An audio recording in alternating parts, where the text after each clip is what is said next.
All right, everybody, let's get this party started. Let's see. Well, this is for Luke.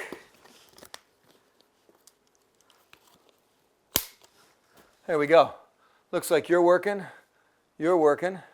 Well, I can even see this little focus thing right on my eye right there. Oh, that's cool. You can't see what it's doing. And I'm not even going to tell you, but it looks really freaky. Okay, and anyway, back there, I digress, is another camera showing Luke the screen so he can link everything up. Drink of the day on this director's commentary. Early in the day, and I'm chilling, so I'm actually drinking what's called, actually here, check that out, in my Bigfoot cup. I am drinking Matcha Mind, Harmonic Arts Matcha Mind. These guys, no, they don't sponsor this at all, but this stuff kicks ass. It's really tasty. I don't know what's in it. Well, matcha for sure, and coconut oil, and nut milk, and honey, all whipped up in the blender. All right, cheers, everybody. Let's get a director's commentary going.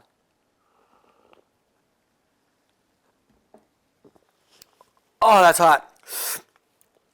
Oh. All right, so I realized I put on disc number 1 from the DVD package to, so you know what? I wonder if I should turn that light off. Hang on.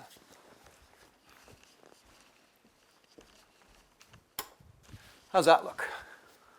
There we go. Where was I? Yes, season 3.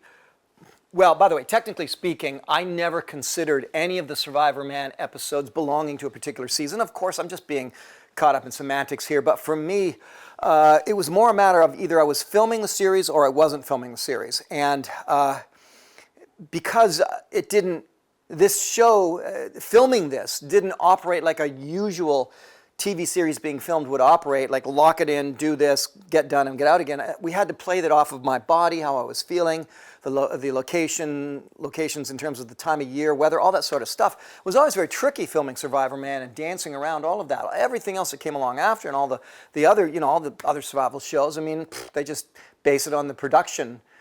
Because they're staging stuff anyway and setting things up anyway, so they didn't have to really look into a lot of the different things like the weather and logistics of the location so much as I did anyway. They had to a bit because they were filming outside, but other than that, they still made it work to them. So this is ostensibly called Season 3. I went and I checked, and I realized that when I was doing these out of order in the very beginning, I'd already done the Arctic, so you can go check out Arctic from Season 3.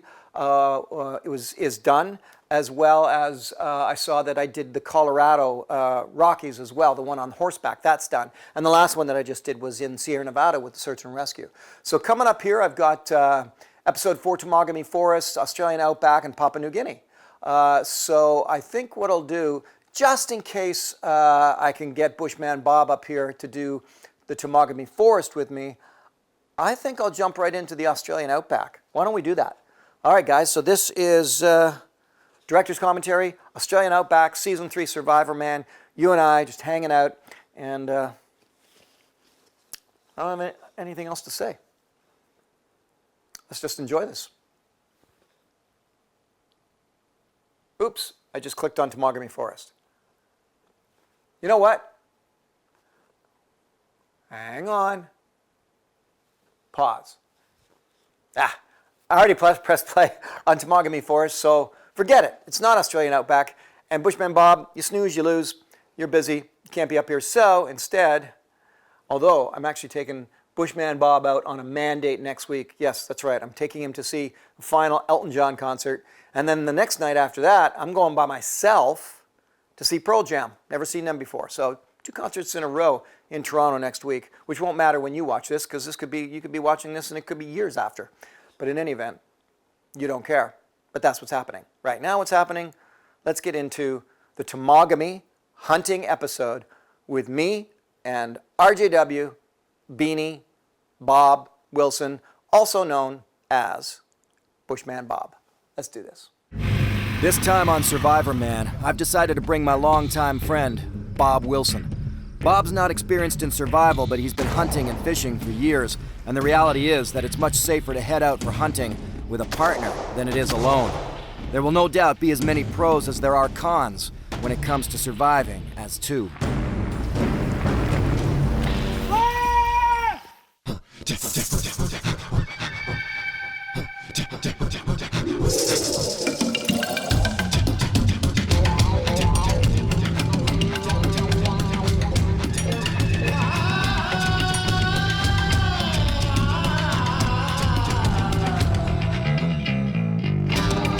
just going to pause it right there because I wanted to hear what opening we used here.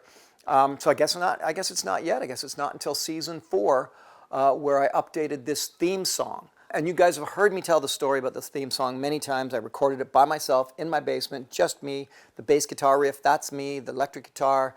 The howling was actually like a, what would you call it, an Apple loop. Maybe it was a Final Cut Pro loop. Maybe it was a Pro Tools loop. I can't remember. It was just one of those loops you could use. Royalty-free thing, right? So we'll get to the new music in season 4, obviously. And I did just remember that this is an episode with search and rescue involved, and the story behind that search and rescue gets real good.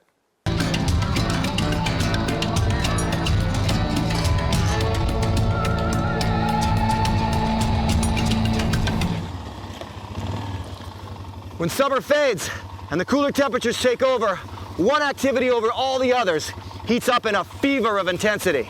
Now, if you notice editing at all, you'll notice when you see these shots that there's no moving camera. Watch. Hunting. Bear, Lock off shot. Deer, duck. Locked off Even shot. Caribou hunting puts millions of people smack dab in the middle of... And the reason for that is that in this case, I didn't have Max Atwood or Andy Peterson or Andrew Shepard there with me to film the opening of the show, which we had been doing. This was like, let's just go up, Bob. Let's go up and shoot this show together. Come out with me and shoot it.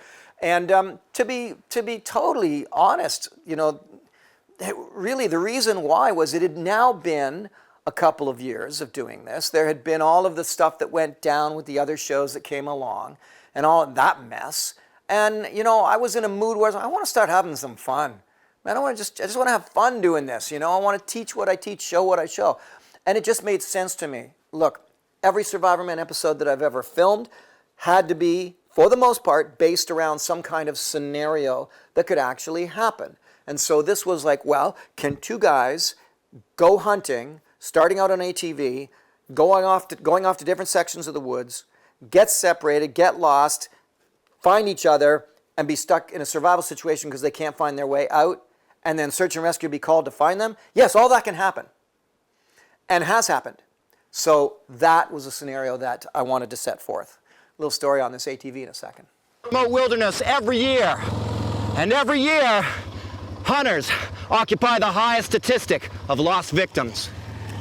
My hunting That's called keeping a microphone in your helmet so you have proper audio. partner Bob and I are heading into a hunting area in a remote region in the Great Lakes Boreal Forest known as Temagami. Whew. Okay, Bob?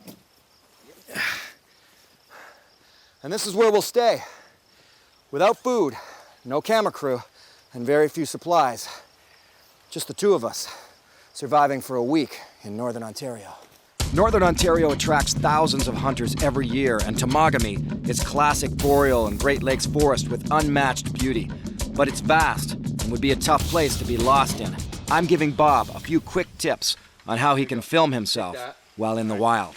And so before we get into that, yeah, full disclosure, most of you guys already know this, I used to guide in Temagami, and I have a cabin up there still. This wasn't close, but it wasn't too far from the cabin, really. I mean, it was miles away, but it was still, far enough away that we were kind of picked this spot. When you're in Temagami, you can get remote, but you do have to duck and dodge cottages, cabins in the woods. Can you be really out there and really remote? Yes, you can. It's just we had to look on the map and say, well, if we go here and then we stay this direction and go there, we aren't going to run into anybody. We aren't going to run into any cottages, that sort of thing. So as a matter of fact, tangent story on Temagami, for about a year, when my ex-wife Sue and I were trying to find a place to spend a year living in the forest remotely, and if you aren't familiar with that film, my first ever documentary film, Snowshoes in Solitude, is right here on this channel, documents a year living in the bush with my then wife Sue. Well, we spent a year trying to find a place to do that, and we were very familiar with Temagami. I brought her up to Temagami when I first met her and showed her the area. We used to work for the Temagami Wilderness Center there. I was the manager of it for a while.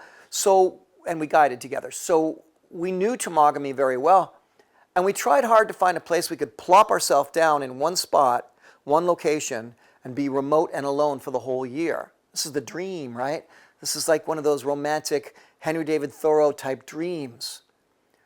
The fact of the matter was that when, even in a place that can be as vast and remote as Temagami, if you sit still, you realize that actually a lot of people are traveling through.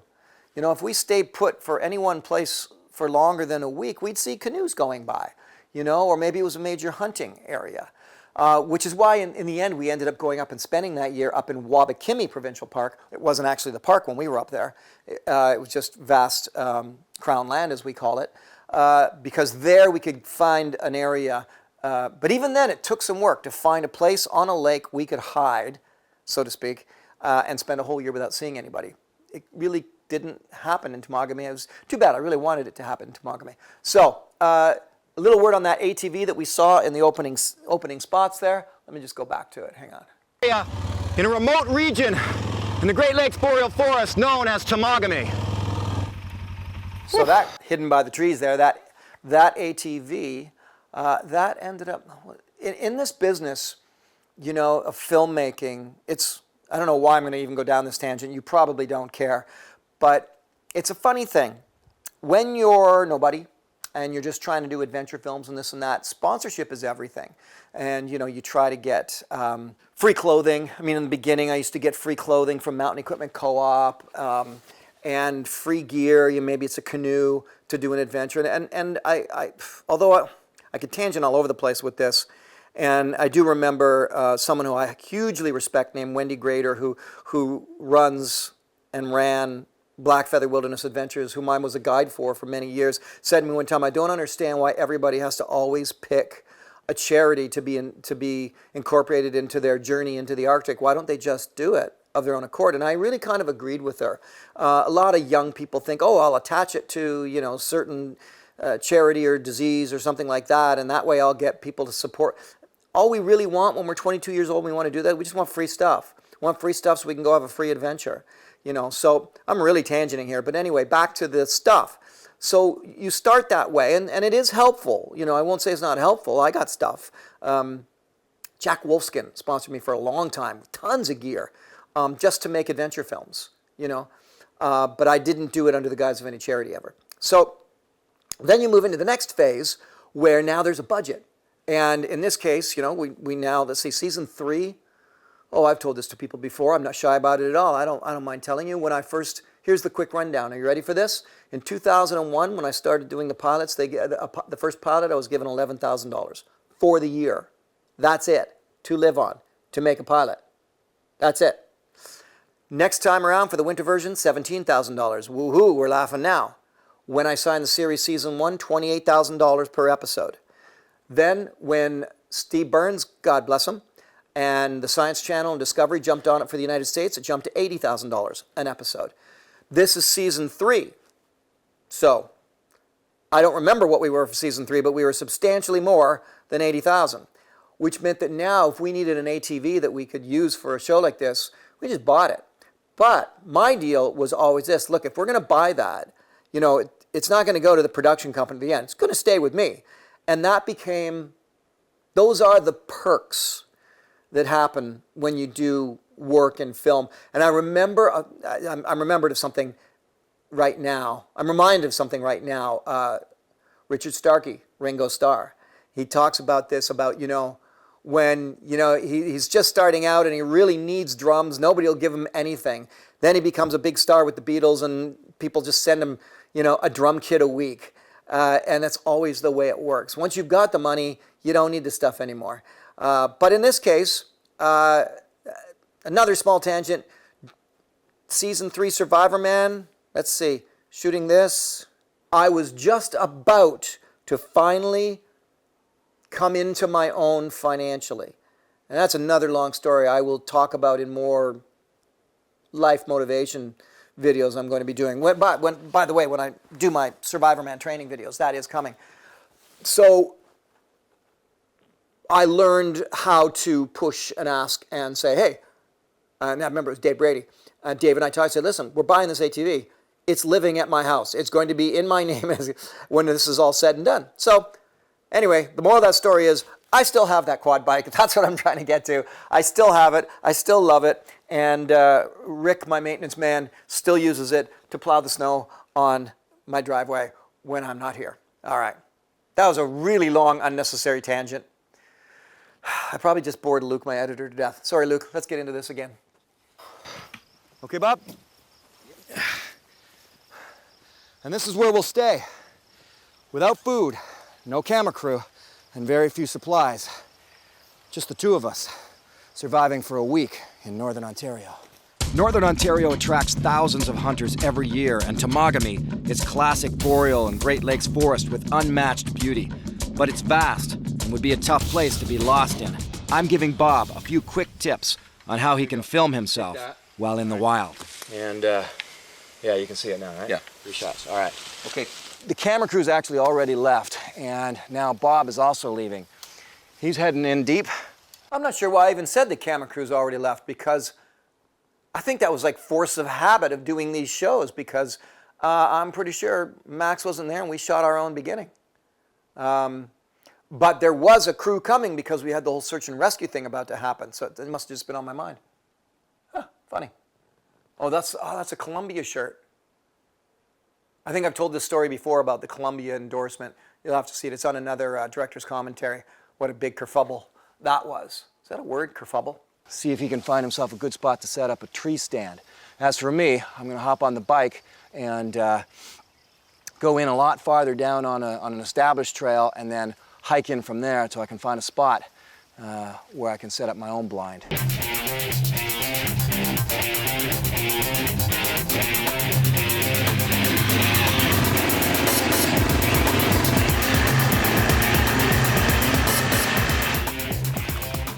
And I've said this before, if you're a filmmaker, do your best to not use padded music. Befriend a musician. There's so many great composers out there. Get a musician to do the music for your film work, even if it's just TikTok, for crying out loud. Forget this padded music crap. Support a local musician. Find somebody who'll work with you. And I refuse to use padded music on my work. In fact, the first bit of padded music I ever used in my entire life, I just did 3 days ago on an Instagram post. And I don't even know why I did it. But it was my, if you go on my Instagram, subscribe to my Instagram. You really should. My numbers aren't that high. So jump over to my Instagram, Survivorman Stroud, and you can see a shot of me skinny dipping. There you go. There's reason to go check that out and subscribe. Let's get back into this. Oh, look at that. That's gonna be my tree stand. A frequent method for hunting is to split up.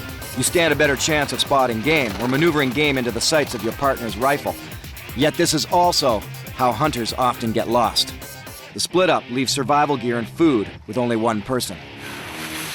This is it. This is where I'm gonna head in. That's some pretty bad hair.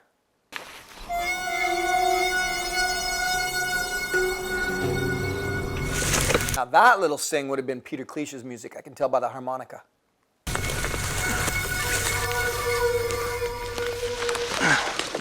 I realized after I got going that I forgot to keep my hunter's orange on. So yes, that's my 12 gauge, and yes, I still have it. I've put my vest on the back so that I'm playing this safely. Really, I'm just hiking through the bush, looking for possible animal runs, trails, giveaways that they frequent the area.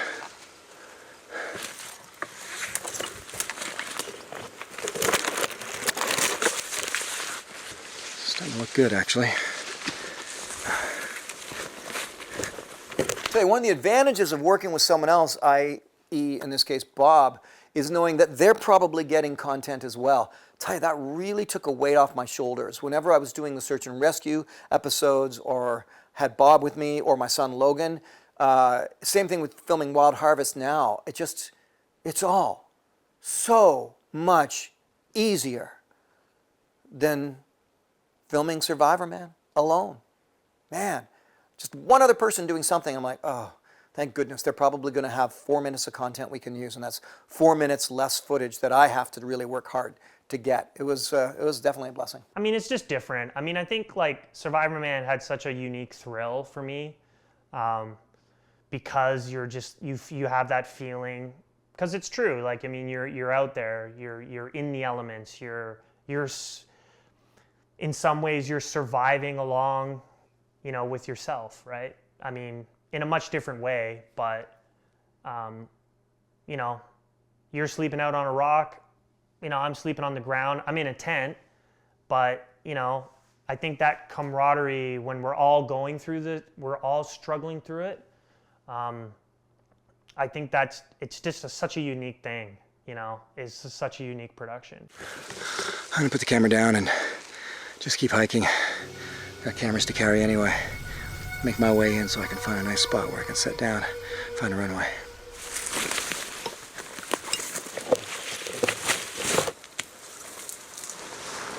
It's a good spot. We split our hunting methods between a tree stand and my hunting blind. Both techniques have their advantages and disadvantages, but either way the idea is to be as concealed as possible, so you don't scare off potential game. Of course, concealment, when it comes to being lost and trying to survive and be seen, works against what you're trying to do. It's gonna be great. This is classic hunting. Bob on his tree stand, me in my blind, much farther away after a long ATV drive and a hike. At first we hunt separately, with the intention of having me leave my blind the next day and come back on the ATV to Bob to drive game to him. Now we wait. So again, you can see it's just a classic scenario to set up here. And it's funny, I'm just looking at Bob there. I've got a story to tell about Bob. He was incredibly difficult in the editing suite, and I'll tell you that story in a bit.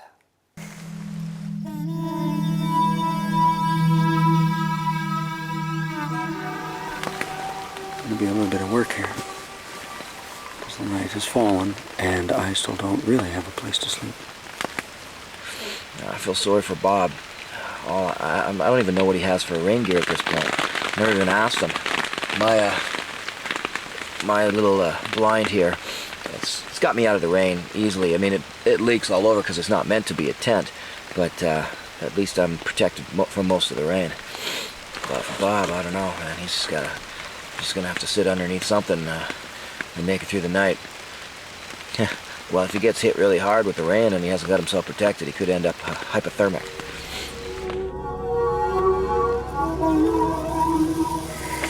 It's getting to be that time. I'm supposed to go and meet Bob.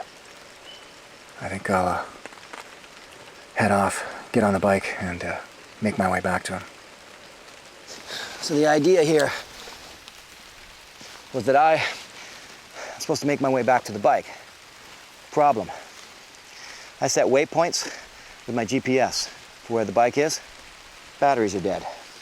Now this is a fantastic GPS, and I love using it. But technology will fail you if you don't look after it. And I let this thing stay on all night, so I've got no batteries left.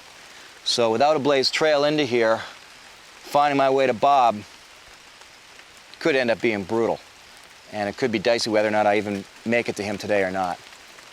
So I think he's in a general easterly direction. I think that's pretty much where I can find him, and that's where I'm gonna head. But foolish mistake. Trust on technology too much, it'll let you down. Better to get your own knowledge on how to navigate through thick bush. Every time I say that easterly direction, I always think of Long John Baldry. I was traveling in a northerly direction, my lord. There's an arcane reference not many of you are going to get. What was I going to say here? I forgot. Oh yeah, comment on the technology of the GPSs, Garmin's, for example, spots and so on.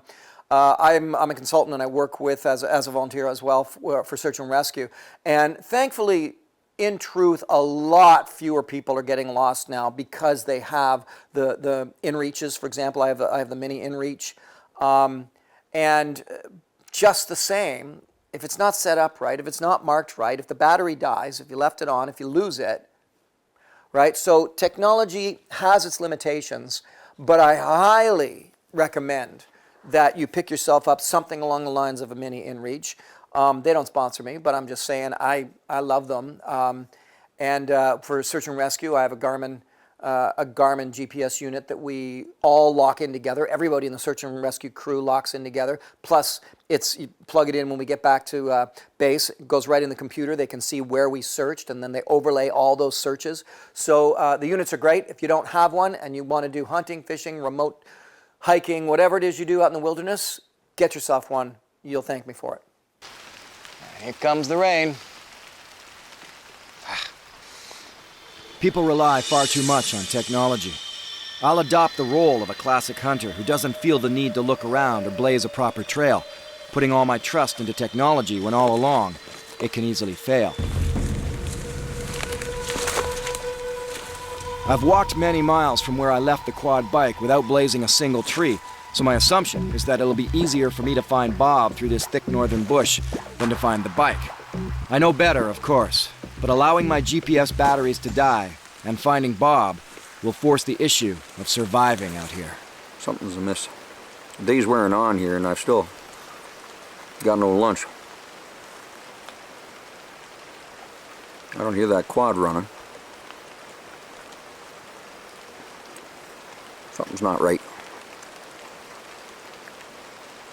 You shouldn't have been this long past our rendezvous time. Well, Bob and I already had a system in line. 3 shots. That's actually a pretty well recognized symbol of you need help, is 3 shots. So I'm going to fire 3 shots, and with any luck at all, I'm close enough, I'll hear his answer. Comment on that. The rules of 3, or the rule of 3s. In the case of a gunshot, it works pretty well. 3 whistles, 3 gunshots, 3 yells. But I did find when I did my pilot in the wintertime, in the case of fires on the ground, say in that case of Frozen Lake, doesn't matter. Just a big fire and a tarp laying out on the ice, and a plane's going to land to see what's going on.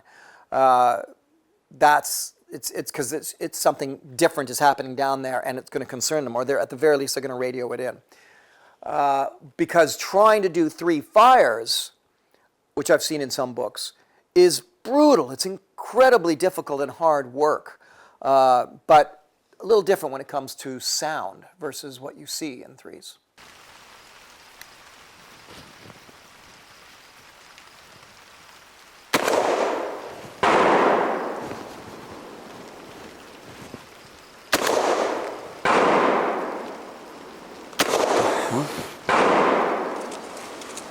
We're gonna respond. I'm gonna respond here. It goes. We got entirely lucky that Bob was filming himself when I shot off my shotgun. Entirely lucky. The whole time I was hoping that he might be filming, doing something, but you think of it, there's a lot of downtime when he's not running the camera. I could have done those shots and he would not have been filming, would not have caught it. So it was pretty awesome. It was like, yeah, it was actually on the camera. You know, Bob got your shots off in the distance, recorded. It was just one of those lucky strikes for this particular filming project that worked out so well. Here's something you didn't know. On every Survivorman episode that I ever shot, I wore contact lenses. So think about that for a second. I got to get up in the morning, sleeping in some shelter or on some rock. Maybe it's blizzarding and blowing, it's freezing cold. Maybe I'm in the jungle, sleeping in the mud. Maybe I'm in the desert and it's sandy everywhere. And I have to get up every morning and put in my contact lenses. Yeah, imagine that. If only I'd known about delivercontacts.com, because they would have brought me fresh, clean contacts every morning. Free delivery, the lowest rates, and the top brands. Here's a story. I'm about to shoot an episode for Shark Week. I'm gonna jump into the ocean. There's a crew down there. They're gonna film me come in. All right, splash. I go down in. I look and I notice my contact lens is floating around in my mask. There's 3-foot swells. I have to go back up, hold on to the end of the boat. It's going up and down, push my mask off. There's my lens floating around in the salt water. I have to take my hand, one finger, trying to get it, put it into my eye, with the ocean water splashing me at the same time, get the mask back up, and back down I go to film the show. Delivercontacts.com would have been there for me in a heartbeat. They would have swam across the ocean in all likelihood and brought me a fresh lens. So I'm so very honored that Delivercontacts.com is sponsoring this very video you're watching right now.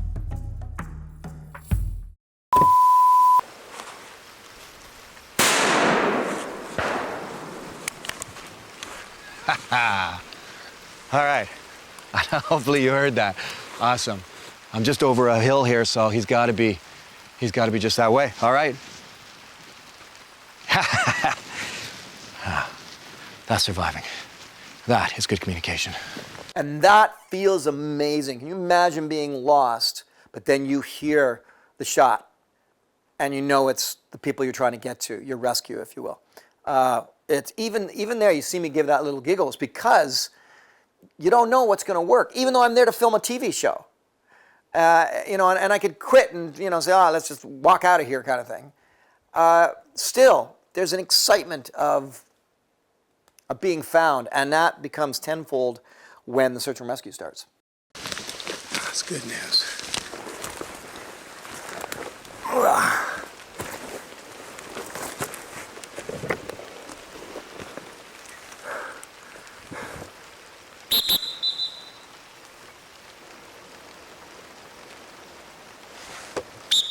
You hear that whistle? Over here! All right, coming. What the heck? Okay, it's clearing here. That's when a plan works out. Sound is very, very tricky in the woods. First of all, you could be on the other side of a babbling, a creek or river or something, and yell at the top of your lungs, not hear a thing. You can be behind a bush and yell. People over on the other side can't hear a thing. But whistles cut through. That's the benefit of a whistle, especially a Fox 40 like that. That's the name of that particular whistle, I think. You want the kind of whistle that cuts through the ambient sound. And so a whistle, absolute must-have in your survival kit. Absolutely, you've got to have it. And then we found while we did that, like there was the whistle and there was the yell. The yell confirmed the whistle, so he didn't think it was some kind of weird bird or something like that. Just like that. I can't see ya. Keep calling. Keep talking to me so I can follow you. 1, 2, 3, 4. That's the best thing to do. Get them to call out and follow their voice. 1, 2, Hey! 3. I see you, bro. How you doing? Well, that sure worked like a charm as far as locating you goes.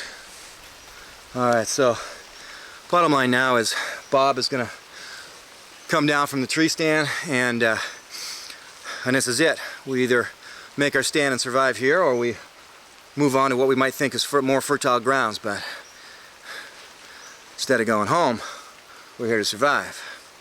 After all, this is Survivorman. Or I guess now in this case, Survivorman. The rain has obliterated any signs of a trail we made on our long hikes into the hunting areas.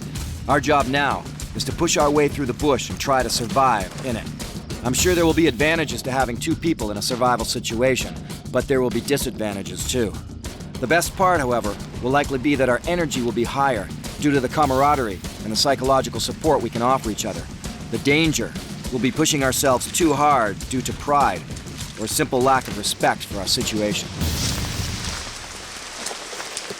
All right, Bob's just getting a good drink of water here. We've got little pockets of water in the sphagnum moss, and there's two ways of doing this. Either you can take the moss itself, squeeze and drink. And you've got to remember here, we're in the middle of the forest. We're not near a creek. We're not near a lake. Not yet, anyway. And so you're looking for water wherever you can find it. And in the boreal forest in Canada, it's in a lot of places. You can squeeze it out of what I would call punky wood, or you might call in the States rotted wood, such as birch. You can squeeze it right out of that. Put your fist into some rotted logs, and it's tremendous how much water might actually be soaked up in them. And it's fresh and clean water. In this case, this was rainwater in the sphagnum moss in depressions in the ground. Delicious. I get beautiful fresh water, more like Bob, just bend right down and get out of it. Now you'd think that this water might be stagnant or even bad, but it's not. It's all fresh rainwater, just been collecting here in this sphagnum moss, nice and clean. That tastes good? Oh, it's fresh, beautiful. If you've never heard of sphagnum moss, it's a beautiful, it grows, it can be this deep or even deeper at times in terms of its growth, up at vertical growth. And it's the farther north you go, the more of it there is. You get into the Hudson's Bay lowlands, places like that. For years, traditionally speaking, indigenous cultures would use it as their menstrual time of the month. They would use it for diapers, for babies. It has a natural antiseptic component to it. So sphagnum moss is really just one of those amazing sort of miracle growths, miracle plants that happens that have been used for thousands of years effectively. And it's my favorite moss. It also works well using it with mud as chinking in log cabins, which I did in the year living in the woods in the Snowshoes and Solitude film. You can see it there.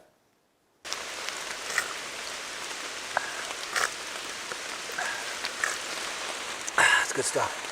So we got plenty of water for tonight then. When it's raining like this, all of the moss and all of the punky woods soak up all that fresh rainwater. Looks like a charm.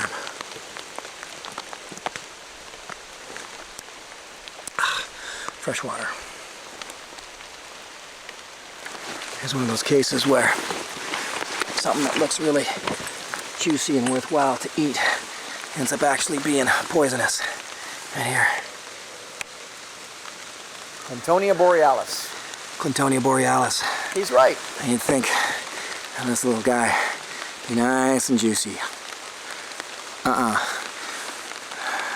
Probably give me an upset stomach. Not worth it. And no other berries kicking around. Poncho. Perfect. Good plan. Somebody's prepared. Not me. I got nothing. All I got's this raincoat. Good thing. When we set up for this, I told Bob, I said, look, just bring whatever you would normally bring if you're out hunting. And don't cheat. Don't bring anything extra, because we're out there for the week sort of thing. Just keep it normal. And so in my case, I did the stupid thing. I didn't bring a tarp or anything. He always has a tarp with him when he goes out hunting. So it was great because now we have a tarp to use in a realistic situation of survival. 2 lone hunters lost in the woods. Bob brought this tarp along, as this is all we really got for the night. If a moose did go through, I don't know if we'd even hear it because there's been trees falling down all night and the rain hasn't stopped too much at all. So, have you slept at all? Not a wink. So, Tree fell down maybe 20 yards away. You could just hear it tumbling down. It was just ridiculous. So, now I can stop right on there on that look. So, a little story about Bob there. When we first did this, I've talked to you guys before about gatekeepers at networks. And during this season, there was a gatekeeper at the network who I really liked him. He was a nice guy. Worked with him for a while, but he had his own creative ideas, and I didn't like them. I didn't like any of them. And besides, this is, I don't know how many, 20, 25 episodes into filming Survivorman. I don't want to be told anything of what, I just want to do what I'm doing, right? He was reluctant. He fell back so often on the same old tropes, the same old devices, like, we need to set the stakes up at the beginning less. We need to, all this different, and it's like, you know what, let the audience grow with me, would you? And so having Bob with me was me getting the audience to grow with me in this concept of learning wilderness survival. How do you do it if it's 2 people? Never mind just one all the time. I mean, the funny thing is I had this idea, and I was pushing this idea on them, and they were resisting, and then they turned around and came out with dual survival. It's like, yeah, thanks a lot. It was like, and it became very clear because I was pushing hard to do a series with another person, and they said, no, we're going to be okay. Literally, no, we're going to be fine. Like, I don't know how many conversations. So, yeah, yet another behind-the-scenes story of how things go awry. And yeah, they came out with dual survival after telling me, no, we don't want to do any series with 2 people surviving. So anyway, this was already there. This was Bob and I. Well, this gatekeeper, he knew that was going on, right? And so he hated that Les was going to do this thing without asking permission. And by the way, I did just shoot this episode without asking permission because I thought, and I knew, if I'd asked them, hey, do you mind, I'm going to do an episode where I take a friend of mine out, we're going to be like 200, they would have said, no, you can't do that. You're Survivorman. You have to be alone. I'm like, no, I'm teaching survival, and this is part of what I want to teach. So I didn't. This was definitely better to beg forgiveness than ask permission. So we went out and did this. Well, we dropped these scenes back in, and that gatekeeper hated it from the start. He hated it before he even saw the footage. And with Bob, he was like, "Oh, Bob's terrible on camera. He's what did he call him? TV repellent." Well, even Barry Farrell, my editor, was like, "Ah, he's full of shit. Bob's great, you know. This is going to work out well. What a great story. 2 hunters being lost." But all that said, we did have one big problem with Bob. Bushman Bob is very charming. He's always very charming. He always smiles. Now, when you're looking at someone sitting there going, "I'm really hungry, it's been this long, and I'm cold and I'm wet, yada, yada," and then they finish the scene with a big smile on their face, it diffuses the, if you will, the drama of the moment. And with Bob, he smiled after everything he said. Barry Farrell had to get really good at editing in a way just where we capture what Bob is saying to the camera, but we cut out before he goes to his trademark smile. Because if he went to his trademark smile, it kind of killed the moment. It no longer was a moment of survival. It was like, well, you guys look like you're just having fun. And we weren't really, we kind of were together, but we weren't like having fun, but we weren't really having fun because we were actually surviving. So tricky stuff that goes on, but that I hand all of that over to Barry Farrell, who knew that's something that needed to be done. He told me about it. He says, I'm just working to take out all of Bob's smiles. There's something about Bob that we had to get rid of, and until we did, the show didn't work. Because after every line, he would smile, no matter how dark it was. And it was pretty nasty out there. I think it snowed on you guys. And again, you didn't have any food. And I think, well, maybe at that time you had a squirrel and a snake, I think. And that was about it for the most part. But yeah, Bob would tell his line and then he'd smile. And that would be, I think it was a nervous smile, which I can understand, especially right now having to sit here. It's hard to talk to a camera. But yeah, his smile would be just a scene killer. And I noticed the network. I think that's what prompted Bill Howard to call him TV repellent, which was really mean and nasty because he's far from that. I could think of a lot of TV repellent people, and that's not Bob. I think he was a great character to have, and he added a lot. He had a nice bit to it. But if he smiled, though, it was over. Just gonna finish this out, get through this night, and make our way in the morning. If you listen carefully, you'll hear the geese flying. Okay, that last line wasn't called for.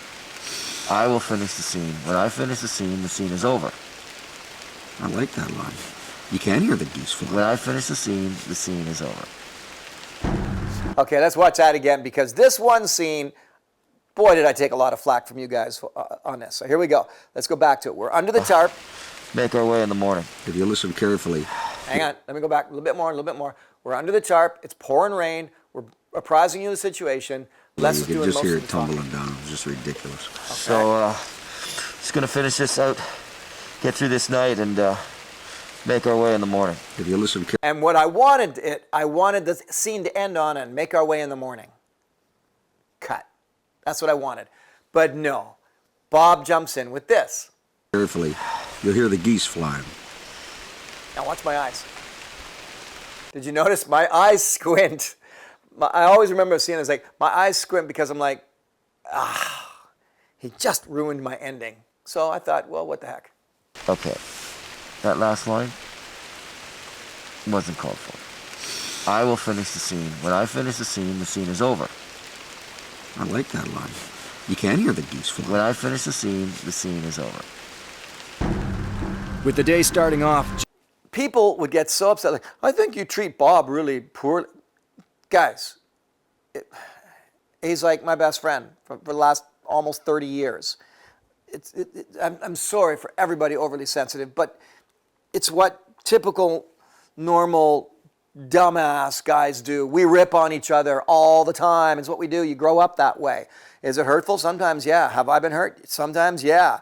But it's, a hockey dressing room, and in a situation like this, you rip on each other, always. And Bob and I rip on each other all the time. Believe me, it's all about one-upmanship. So everybody's like, I can't believe how nasty you treat him. Say, okay, Well, clearly you were never a regular guy growing up in a regular situation. But I digress. In the end, we were really happy with all of the stuff Bob had. It's just, it was a constant game for Barry to cut away from Bob's smiles. But that one scene, I mean, we cracked up. We were laughing our asses off when we saw that in the edit suite. Starting off just as the night ended in a torrential downpour, Bob and I have just kept hiking, pushing ourselves harder to get somewhere ideal. This is a problem, one that can be serious. If we push ourselves too hard, we'll both be drained and unable to properly hunt or make the shelter we need to keep ourselves from becoming hypothermic. The downside of surviving as two is that you can inadvertently keep each other going too far, too fast, due to the adrenaline-boosting camaraderie. Les, you all right? Yeah, I just got whipped in the face. It's that thing where you walk through the bush 9 times out of 10, you're holding the branch for the person. 10th time, you don't do it, you forget, they aren't watching, whack, right in the eyes. Yeah. Not a big deal. Well, it's always a big deal. A little different when you're at your cottage, but when you're out trying to survive, it's everything. Even right there, Bob had a big smile on his face. By the way, that's a real important point, something I stand behind. When you're hiking with people, all right, single file, going through the bush, especially if you're bushwhacking, should you hold the branches for the person behind you? No, the answer is not. Of course you should. That's common. No, you should not. And I'll tell you why. Well, that's why. Because 9 times out of 10, you're going to hold it for them. And then on the 10th time, you're either going to forget or your timing will be off. And they have become, the person behind you has become reliant on this fact that you're holding the branches for them. They become comfortable with that. You make that mistake on the 10th time and whack, right into their eyes. So the real way to go through the forest, if you're in single file, if you're in behind, you must remember that they're not always going to hold it for you. Don't trust the person in front of you, trust yourself. And if you're the person in front, you can hold the branch for someone, but tell them you're holding it, or be communicative about it. But just doing it as an unwritten thing and, oh yeah, we're just going to do this, doesn't work. It does not work. The person in behind, sooner or later, is going to get whacked in the face or worse, in the eyes. So there you go. That's one of my hard, fast rules of survival and bushwhacking. Through here, Bob. Come on through. All right, well, Bob and I have pretty much been going all day. We put the cameras away and just hiked. Now, you can tell from the sunlight above me here that finally the rain stopped, but it poured all night. The wind blew like crazy. The wind was blowing actually pretty wild through most of the day. And hey, set your stuff down here and we'll get ourselves organized. We're out here without a way of making fire. At least we have no matches, no water, no food. Well, we've got water now. You can see behind me, we've actually finally made it to a lake. I think if we go up here, we can build up a shelter. Maybe I'll get you on fire. You mind doing that? I'll head in there. So the bottom line is we're not here to hunt. We're here to survive. Use it for making a shelter. We've got with us our hunting knives and a small hatchet meant for cutting bones while dressing game in the field. Any tools at all in a survival situation can offer up an advantage. Surviving with your bare hands is a painful, tedious ordeal. Bob's pretty good in the bush, but surviving is a lot different than recreational hunting. You gonna get on that fire, man? That's a point I always, wanted to make.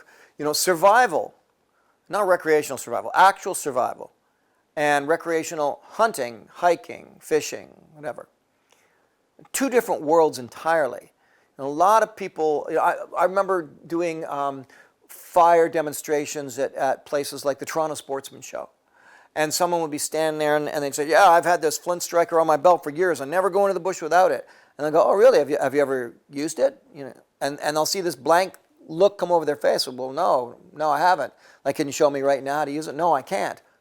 Okay, well, maybe you want to, that's a survival item. You might want to practice with that and make sure you know how to use it before you just buy it, put it on your belt, and walk into the bush. So survival out there is it's rugged and rough. It is not a hunting trip. They're 2 different worlds. And when a hunting trip becomes a survival ordeal, as it does so often, it can certainly end in tragedy if you're not prepared. I don't have enough energy to bust up much more than that.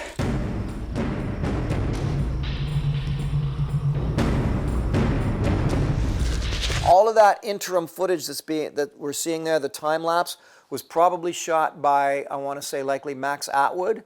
I remember I had Max and Barry Clark, the paramedic, I believe, and Laura Bombier, the photographer. I believe all three of them went off, and I had them staying at my cottage, my cabin, on the lake, not this lake, on another lake. And they were there so that Max could get all of the footage he needs to get as far as this interstitial footage, this time lapses and beauty shots and stuff like that. And I've mentioned this before in case you haven't heard it on other directors' commentaries about Barry Clark, the paramedic. It was just a big joke. They threw it in the budget that I'm supposed to have this paramedic, and they knew that he wasn't going to be out there with me when I was actually surviving, but they had to say to me, he has to be with you out there while you're actually surviving. And I would have to say to them, yes, okay, that is what we will do. And then Barry was never out there with me when I was actually surviving because, duh, the show's not going to work that way. But they beefed up the budget to allow for Barry and Barry Clark. Barry Farrell was my editor. Barry Clark was the paramedic. And God bless him, amazing guy. He was on so many of these shoots, and at this point, he's probably having a nice cold beer sitting at my cabin with Laura and Max. Bottom line is, Bob and I both blew it. See, you get out in a situation like this with someone else, your confidence level's a little higher. You're not watching as carefully, and so we just waited way too long to start doing what we're doing right now. We're totally caught, yeah. So what do I end up doing? Same thing as Bob. We end up rushing around way too much, opening ourselves up to injury, and also wasting a lot of energy because we're working too fast. Now the point in that, by the way, is that, when I say for shelter construction that you really need to stop sometimes as early as noon if you're going to build a big elaborate shelter, or 2 p.m. But if you're stopping to start building your shelter at 4 p.m. and it's going to be dark by 6:30, or you're stopping at 6 and it's going to be dark at 8:30 or something, it's too late. It's too late. Shelter construction is tedious, long, slow. I mean, and we had a tarp with us, which helped a lot. But you have to get all of the fire starting material, everything together. It takes hours.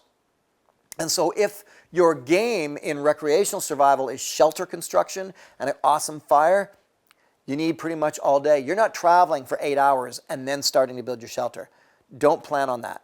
If you are going to do a shelter, then plan on walking for 4 hours from sunrise onwards, and then stop and work on your shelter. And in that situation, hopefully you're not continually traveling, you're just going to stay put. That's a lot of work. What the heck are you doing? I'm building a fire. Yeah, it's slow and tedious. Get the fire going. You're gonna thank me for this. No, I'm gonna thank you when the fire's burning, not when you make a pretty little log home. Little shell there, shotgun shell. Basic striker here. Beautiful strong spark. So I got gunpowder from the shell. Let's give it a shot here.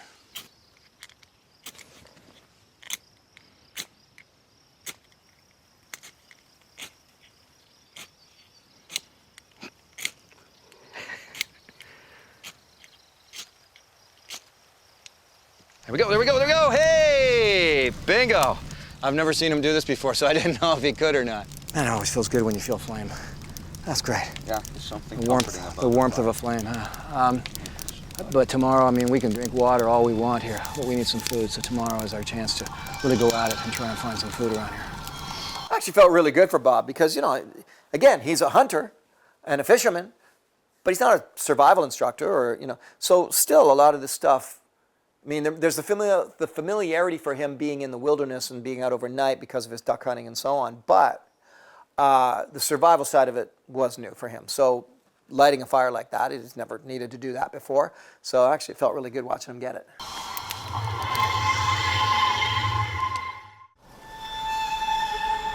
That was a heck of a lot easier getting through the night with 2 people in a survival situation than it is with 1.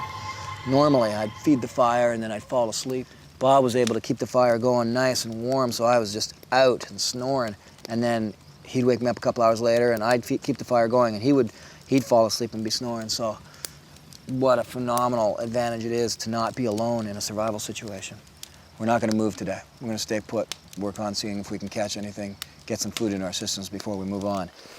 Keep turning over what's might come up with some bait, you know. If I could come up with some bait, I could try. It will always be exponentially easier to survive with more than one person. Always. Some fishing. Isn't that a beautiful little bit of bait right there? Eh? Salamander.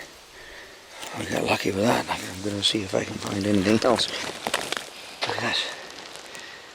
There we go. Let's go fishing. Show you where I keep my hook. And you wouldn't believe how many times I've pulled a hook out of my hat.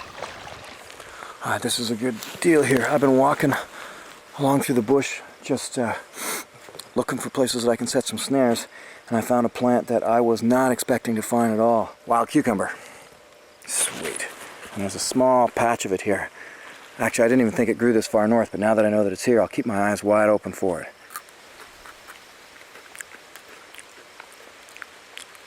Oh, that's the real deal. Oh man, is that good. Well, I got a choice now. I now have to decide whether or not I want to eat it all myself or take some back to Bob. Now, of course, I'm going to take some back to Bob, but that means that for me, there's only half as much as what I actually see here because I've got to share. And makes you think about things. I've got a couple more plants I can gather here. That'll help. This little guy here. Got wintergreen. You chew on it, freshens up the breath, and it's actually has components in it that'll help to get rid of headaches. So I'm going to gather some of this, and we can take it back and make some tea. Gather some of this. That's one of, you know, the trickier side. I just finished saying that in fact, it's so much easier when you're two people or more in a survival situation. That said, when it comes to food and the quantities of food and the stores and what you have and what you find, you know, on the other hand, you have to cut it all in half or by threes or by fours. So it gets easier to find food, but if there is a limited supply of food, it has to go farther. And that's the downside of being more than one person in a survival situation. Sarsaparilla. The roots, I can peel this woody part off and eat it like pasta. When Bob and I were talking about, you know, what to do here, who should do what, and he said he wanted to go out and do the hunt, and that I would do the snares. And I said, well, why don't you do the snares? He'd never done a snare before. And the fact is, he's been hunting for years and years, but most classic hunters, even if they carry snare wire, have never actually set a snare. And why? And he gave me the classic answer. Well, I've always had a rifle with a bullet in it. And so it's very true. You rely on your rifle or your shotgun, and you don't end up learning the survival techniques that, what if you run out of bullets? Or what if you lose that gun? Or what if it malfunctions? And so that's why I'm here setting the snares, and Bob is out fishing and hunting. So true. How many of you hunters carry snare wire with you? Have you ever caught anything with a snare? Have you ever set it up? And yet it's in your kit, I'll bet. So snaring game is a skill. It requires a lot of practice, a lot of persistence, and I've been very successful with snaring, predominantly in the wintertime. Much easier to snare in the wintertime. But again, it's one of those skill sets. It's funny how much of this stuff relates back to, you know, people who go hunting or fishing that often have a lot of gear, including gear they think they're supposed to have, but they've never tested it. So if you are one of those people who goes out hunting and fishing and you have snare wire in your survival kit, great, but go practice with it.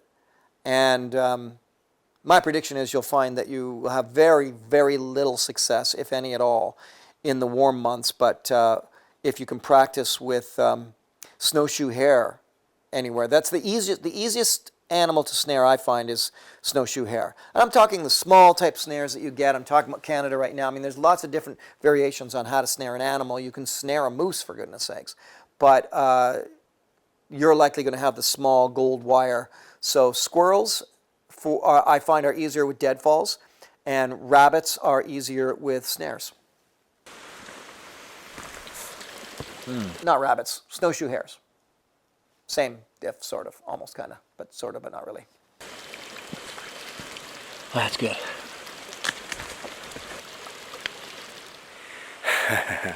What have we here? Either bait for fishing or a bit of a meal. Take your pick. I have to put them in a pocket, I guess. Animals are no different than humans. They don't like to get wet either. Logs over streams can make great places to set your snares, as more than one species of game animal will cross the log just to stay dry. One big snare and one small snare.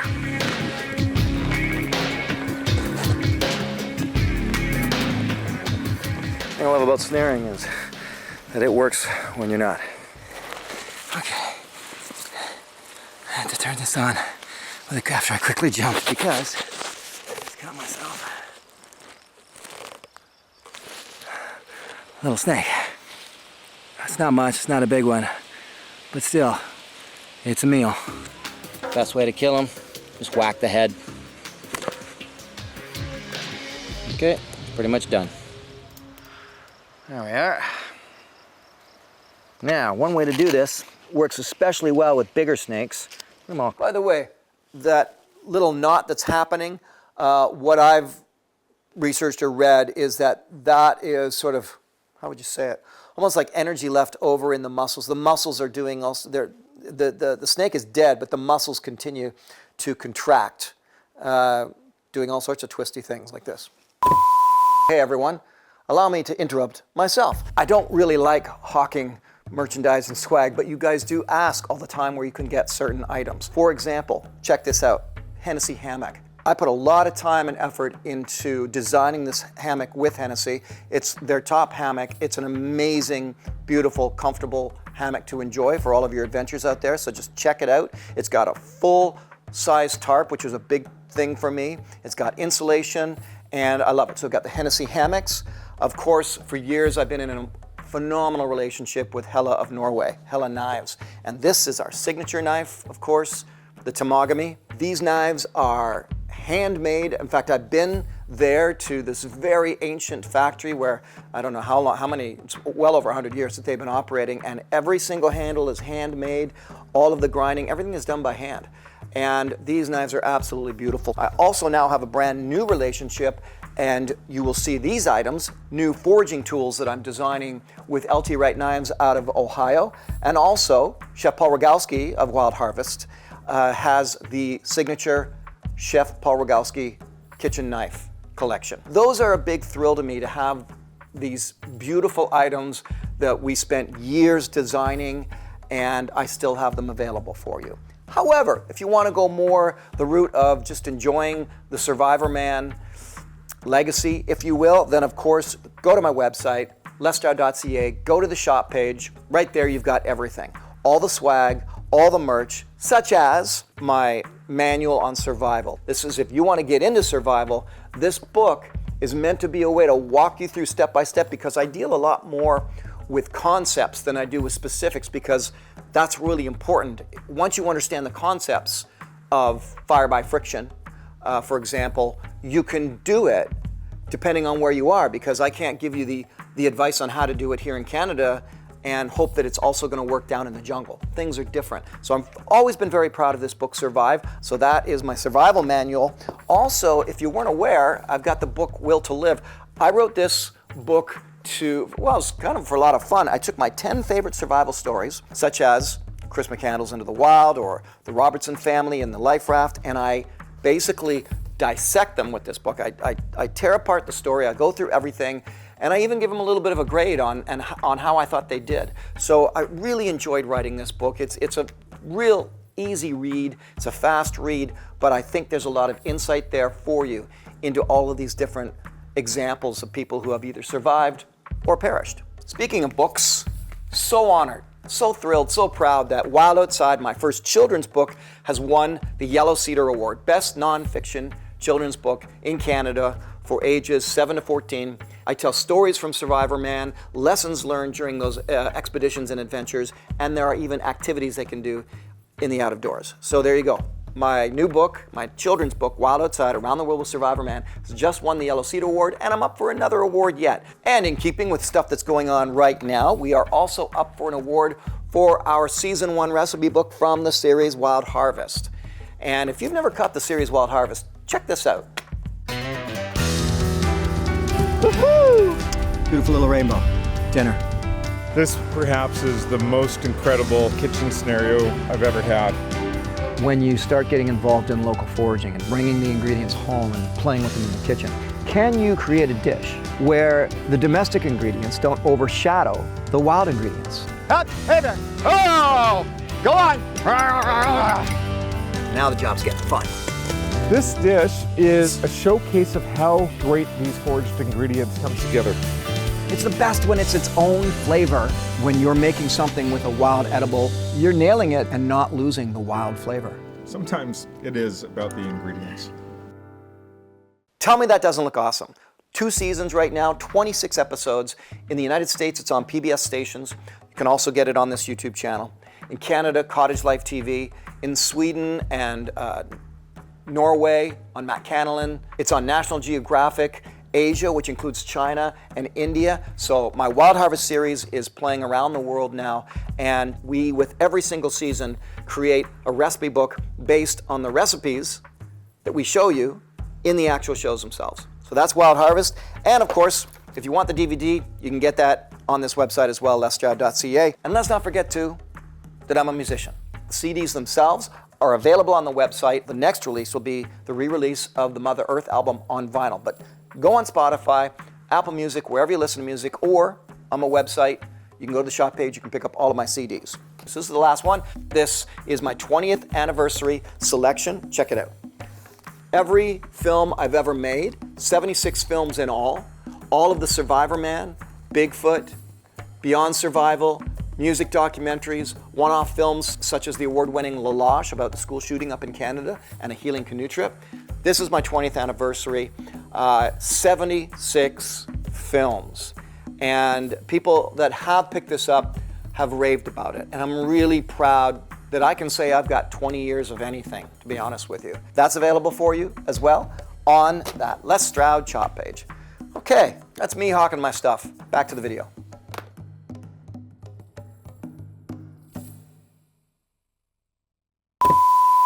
Tying himself up in a knot. To actually kind of pull the skin back, utilizing the head. There we go. So now, just a matter of take the skin and just peel it right off like this. It's easy enough to clear out the guts. And the guts we can use as excellent fish bait. So I'll get the guts out and give those to Bob right away. Fresh snake meat. The energy within the muscles of the snake keep it moving long after it's dead. See? In fact, snakes, I find, can be, in a survival situation, can actually be quite delicious. If you've never seen the behind-the-scenes story of the snake in Georgia, watch that director's commentary, because there's a whole thing that went on there behind the scenes. And that, I think it's titled Banned Footage, director's commentary. But that snake was absolutely delicious. Snakes that are tasty are the ones that eat mammals. So rattlesnakes and different snakes that eat mice and voles and shrews that meat is going to be tastier than snakes that eat frogs, which is going to be sort of a fishier kind of meat. Man, I was just walking over to tell Bob to come and have some of this snake for lunch, and scared up a huge partridge. It's a rough grouse. Bob? Where are you? Come on for lunch, or chase the partridge, one or the other. Big, massive rough grouse, huge. So, come on, have a quick bite. I don't know if you want to do a little walk for him. Yeah, I'm gonna go down for that. You want to go now, or you want to grab this lunch? Well, let's give it a quick walk to the road. Okay, so basically if you go, well here, I'll show you where he ran in. Grab your gun and I'll show you where he ran in. Well, Les came out to see me on the point. He flew straight in here. And on his way out, scared up a grouse.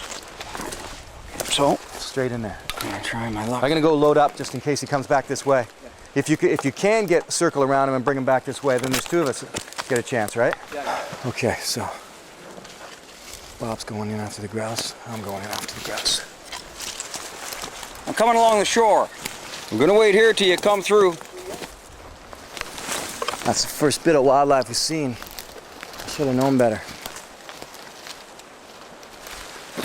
that's the other thing, the reality of being out in the wilderness. People think that there's just wildlife jumping out behind every tree. You can go for days and days and days and see not much of anything, maybe a few birds.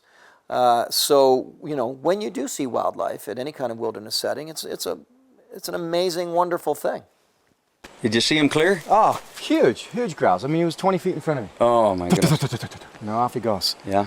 And no gun, of course. I was just coming out to tell you that lunch is ready. Hear those words? Lunch is ready. Exactly. Oh my goodness. Okay. I'm gonna check the line and then I'll head over. Hey, you, Bob? Yeah, come on in. Over here. It's actually good practice to call to somebody before you approach them. When you put somebody in a wilderness survival situation, you don't know if they're freaked out, you don't know if they're panicking, and a lot of people have been known to actually shoot at their rescuers because they're just too scared. Well, here, have a seat and we'll heat up some lunch. Time for some snake. What do you think? Fabulous. Get the camera on you? Yeah, make sure the camera can see you. Oh, that's a good angle, actually. All right, first bit of food in 4 days. Cheers. Bon appetit.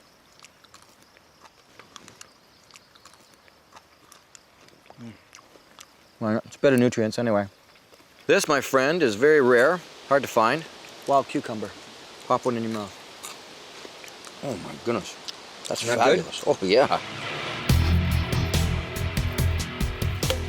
Put some wintergreen and blueberry leaves into this.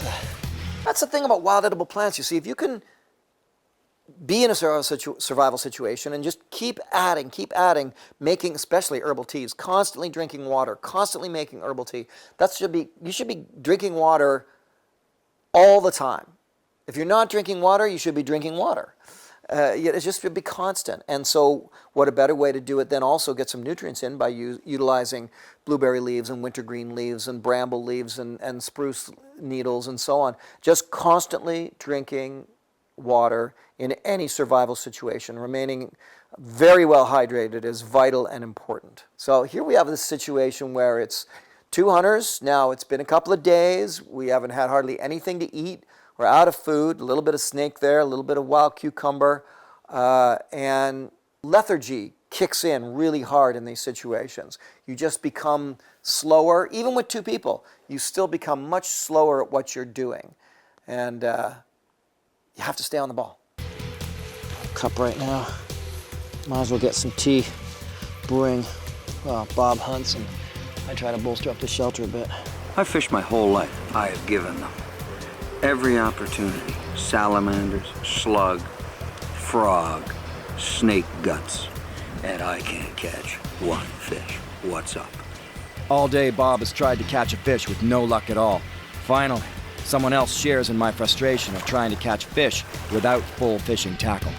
Yes, indeed. So often I would see things about, why don't you just, hunt a deer and make a bow and arrow? Yeah, right. You know how hard it is in a survival situation to actually catch fish and to actually hunt down and be successful getting game? Very, very difficult. So when those moments happened during Survivorman, they were so real and you could sense my joy, my euphoria. And in this situation, I was counting. Bob's a good fisherman.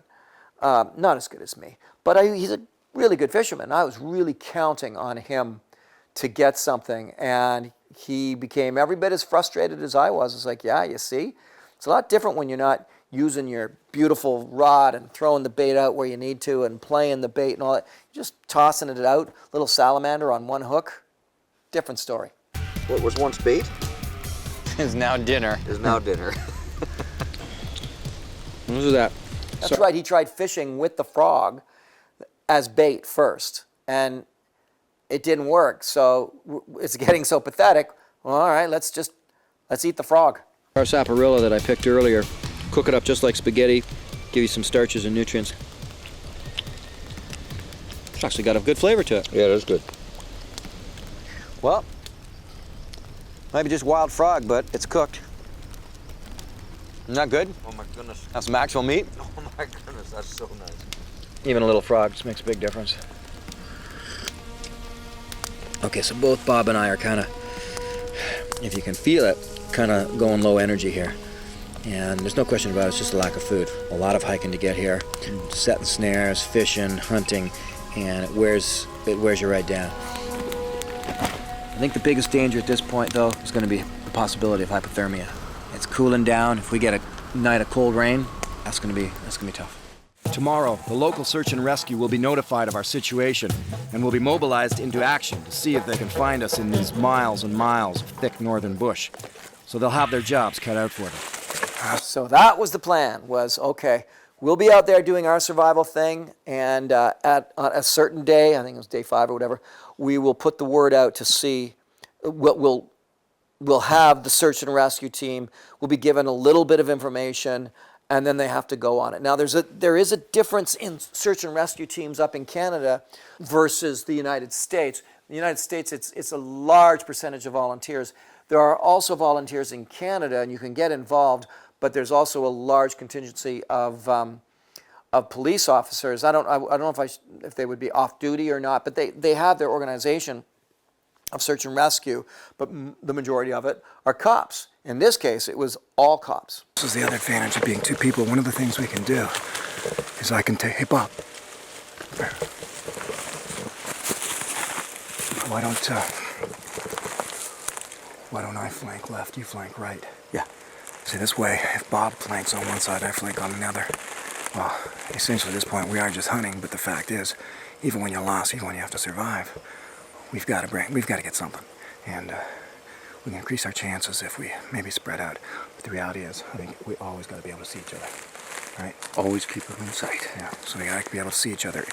It's a little And there was Bob's smile again. bit dangerous when you start splitting up. And some of you are going to say, well, I like his smile. Yes, it's charming, it's fine. But just again, remember, you want to keep the mood of the show going the way it's going. And you don't want to diffuse that. I mean, think of it. It's been almost 5 days. We've eaten almost nothing. It's been pouring rain on us. We're out there surviving. It's not really something to smile about. I'm not saying you don't keep your mood up.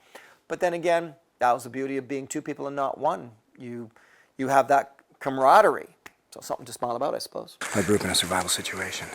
But on the other hand, it could be advantageous if we scare something up and one of us is closer to it than the other. You gotta remember what's at stake here. The fact is, we've got lots of ammunition. We've got 3 forms of hunting weapons. And yet, all we've eaten is a snake and a frog and some greens. And it's been 5 days. Our snares yielded nothing for us overnight, but it's not too often you get lucky with a snare in one night. I've done that with snowshoe hare in the wintertime. It's a little easier. They concentrate all of their traffic, but that's one of the frustrations for like snaring in deadfalls. One night's not enough. I mean, they're better utilized when you're staying put, and leave them out there for days and days, weeks on end. And and then you can also move them around a little bit if they're not really working, or you start to see what's going to be successful, and then do that a lot more. So, but when you're in the kind of survival where, in this case, as we were, you're picking up and you're moving on, snaring and deadfalls are hardly effective at all. it's kind of crazy thinking about just trying to get a squirrel, but we haven't had anything to eat. We haven't had much of anything to eat in 5 days.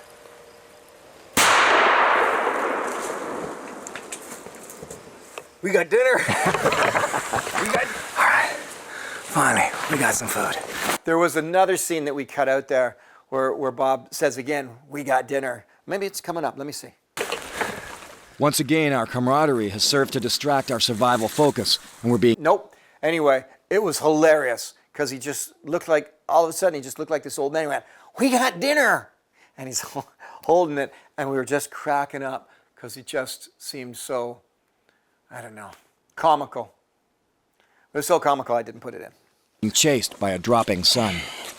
Same as always, it's one of those cases where I'm sweating from walking around in the bush. I'm sweating now, man. Yeah, and that's not going to serve us well. In the middle of the night, we're going to get cold. So, you sweat, you die.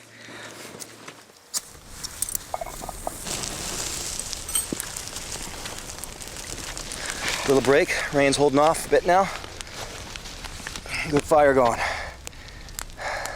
Here we go. Let's give him a wrench. Of course, when I did that, Bob had to turn to me and go, did you have to get the fire going so quickly? I was like, yes, Bob. Yes, I did.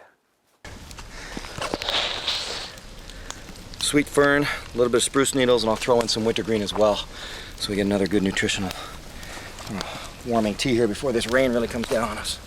You know, all around us there, you can kind of see it in behind me on the rock. I wasn't as familiar with it back then, but we could have been eating up that reindeer lichen that was there that's on the rocks. I actually feature that in an episode of Wild Harvest.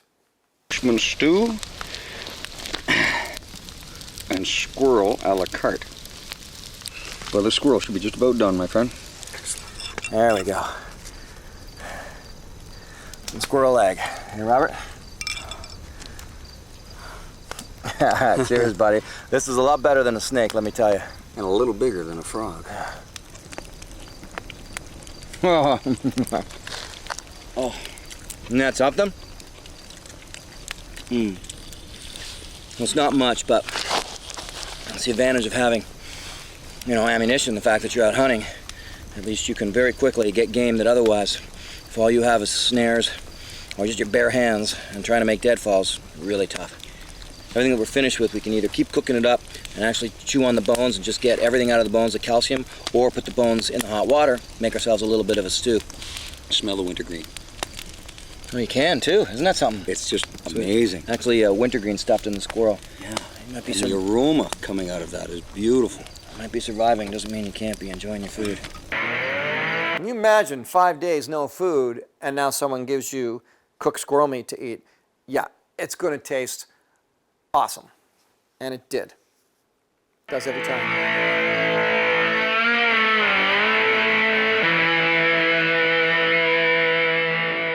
This is our celebration, squirrel hunt celebration song.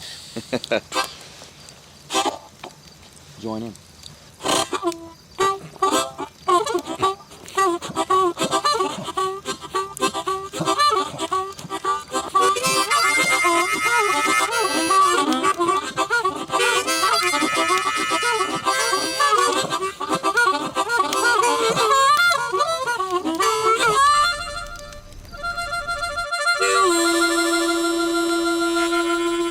Man, she turned cold last night.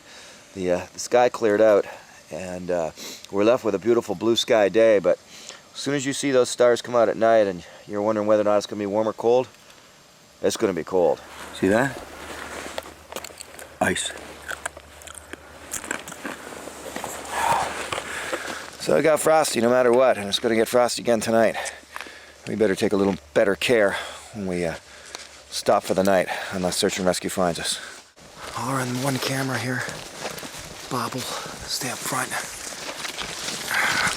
Keep his gun handy. Got my gun strapped on here, but loaded, ready in case we spot something. That's something I did want to point out. You know, often is it, remember that such an advantage to have a rifle and to have ammunition, so that you're not reduced to trying to carve a throwing stick or relying on snares and deadfalls. So that is the advantage to hunters when they're lost. Then, you know, anglers obviously have the advantage of their fishing gear when they're lost. Probably the most disadvantaged in a survival situation are going to be just straight on remote hikers that aren't there to fish or to hunt, and are just there maybe, you know, with whatever food they have running out and their gear, but not the same kind of gear. I mean, if you think about it, you should actually be able to sustain yourself indefinitely out there, or well, at least until you run out of ammunition. But if you can take down a large animal, I mean, if we'd taken down a deer, which we were licensed to do, then, I mean, that would have lasted us, you know, probably a couple of months sort of thing. And that's what you look to do in a situation like that. That's, I suppose that's more thriving in the wilderness than anything else, though. And as it would be with anybody in this kind of situation, keep moving. Keep going, eh? You think, oh, there's got to be a way out of here. Got to be able to find that highway. Got to be able to make it to the lake. Very dangerous situation, because the more you move, the deeper you get yourself into trouble.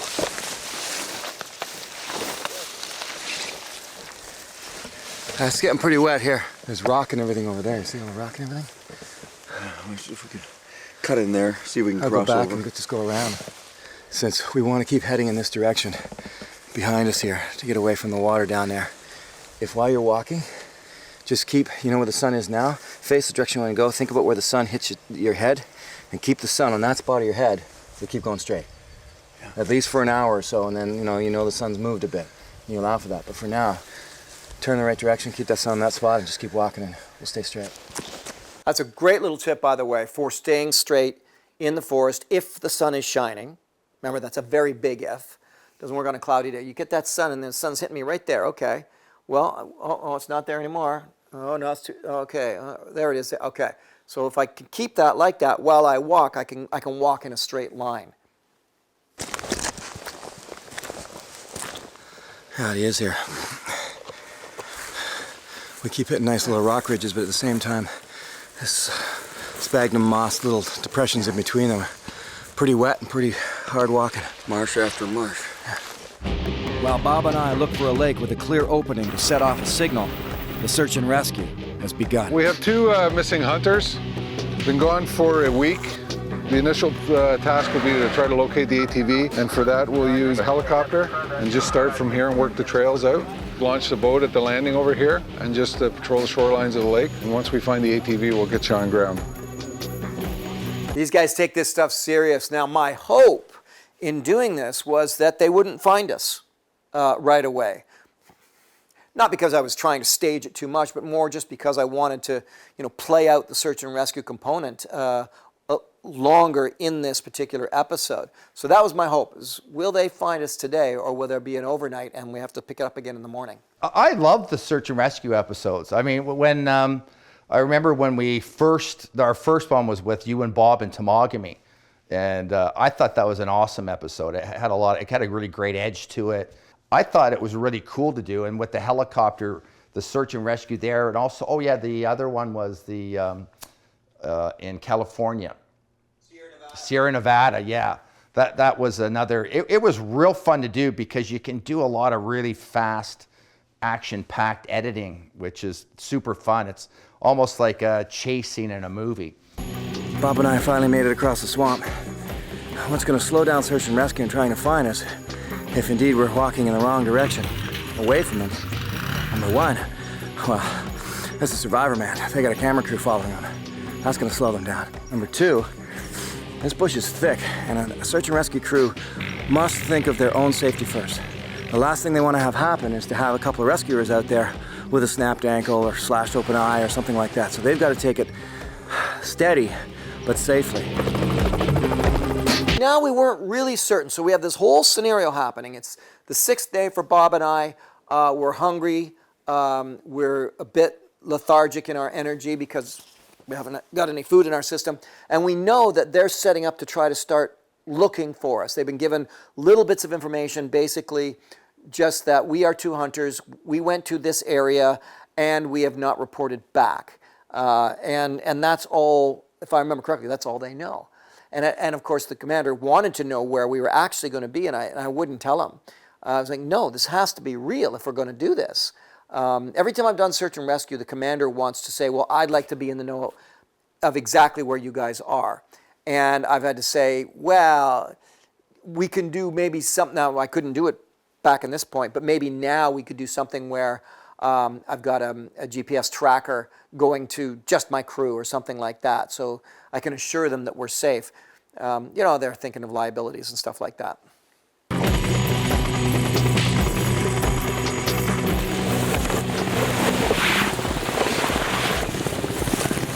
You hear that? Chopper. We got a chopper in the air. Bob and I are both in the thick of it here.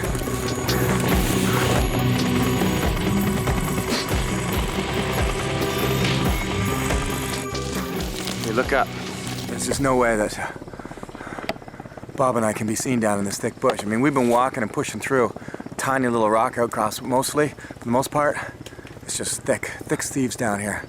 We can hear the chopper. The best thing would be to get a smoke signal going, but we're not prepared for that at all, so. Now, so at this point, we really do want to be seen. And we legitimately are just in the thick of the bush. incredibly difficult to be seen when you're in the thick of the bush. So if I remember correctly, this is where I think we pretty much decide, well, let's get to a clearing where we can light a smoke fire.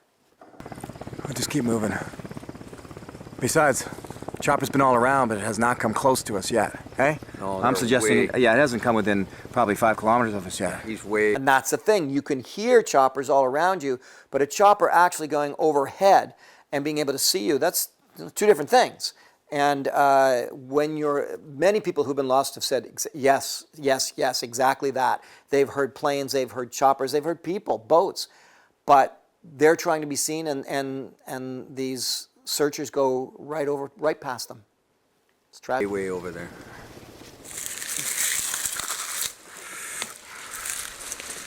That's the trick.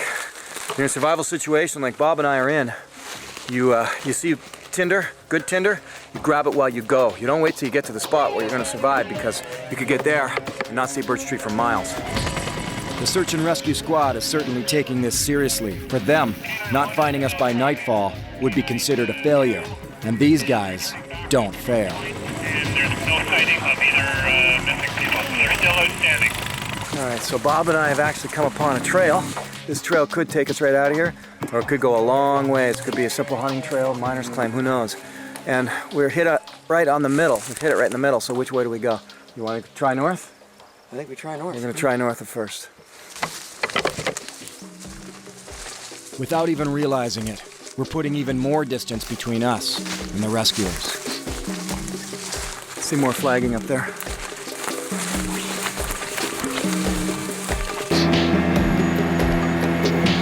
Okay, copy.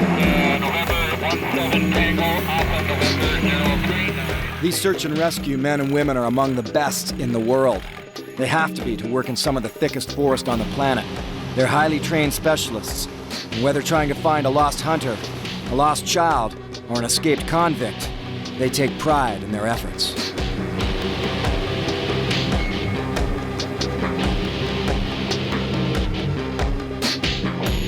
So that shot right there is Andy Peterson's favorite shot that he ever took in his entire life. So I had Andy Peterson on camera. I think Max Atwood was there. Brett Rogers was there. A few other people. But Andy Peterson got to go up in the chopper, got that shot, and he says, yeah, that's the best shot I've ever gotten in my entire life. And to his point, it is an awesome shot. Another shot that I'll always remember is when that big there was a huge archway iceberg, like a massive. It was like, it's like the size of it's like the size of like a 5-car garage. This huge piece of ice, and I remember during the scouting days, before you started your trip, or before you started your survival portion of the shoot, we were scouting locations, and we literally drove our production boat through the archway of this giant, iceberg. So cool. And then a week later, I filmed the whole thing collapsing. And I just remember when that collapsed, it's like one of those moments in nature where you truly feel the power of Mother Nature. It's like when it collapsed, the sound of it collapsing, and then when the ripple of the sound kind of hit you, it was I've never since then I've never experienced something quite like that. Bobby just took a shot. What'd you get? Yeah! No way! Let's see her, Bobby. Look at that.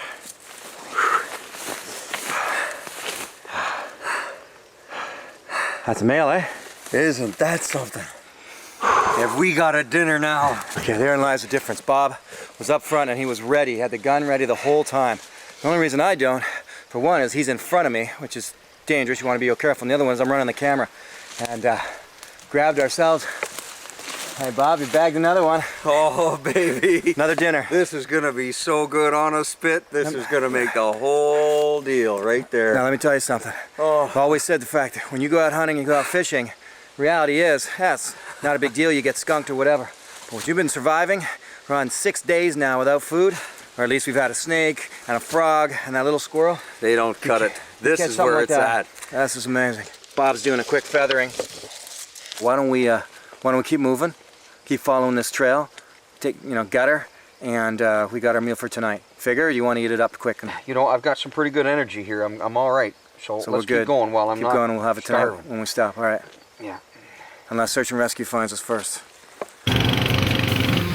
Yeah, OPS, it's Alexander and Team 4. We've located the ATV. The ATV becomes the point last seen. I'm going to just grid 360 degrees to a couple boxes around it. That's called the PLS, the point last seen. That's different from the LKP, the last known position. Two different spots that can be out in a wilderness search and rescue.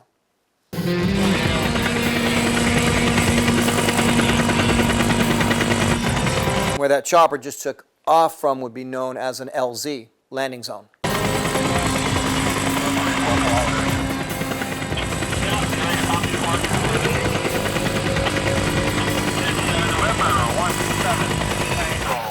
For the search and rescue team, the first piece of the puzzle has fallen into place now that they've found our ATV.